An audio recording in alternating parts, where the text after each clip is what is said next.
আসসালামু আলাইকুম রহমতুল্লাহ। প্রিয় বন্ধুরা, আজকে আমি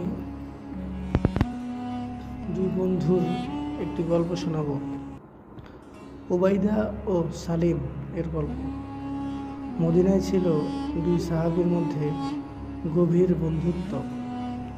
উবাইদা ও সালিম দুজনেই নবী সাল্লাল্লাহু আলাইহি ওয়াসাল্লামের প্রতি আন্তরিক ভালোবাসা পোষণ করতেন।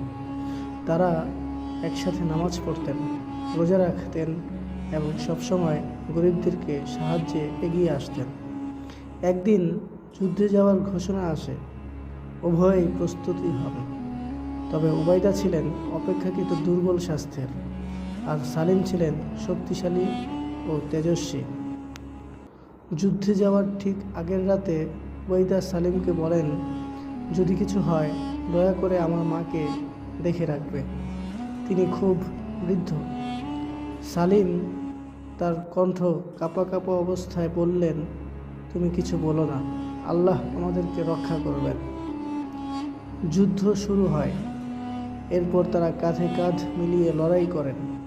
এক পর্যায়ে উবাইদা আহত হন।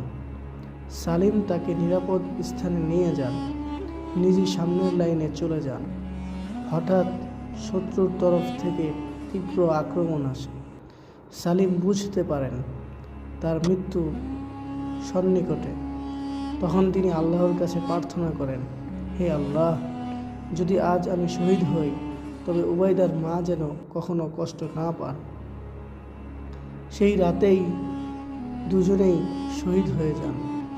যুদ্ধের পরে নবীজি সাল্লাল্লাহু আলাইহি ওয়াসাল্লাম বলেছিলেন, আল্লাহ এই দুই বন্ধুকে জান্নাতে একসাথে রাখবেন, যেমন তারা দুনিয়াতে ছিল কাঁধে কাঁধ মিলিয়ে।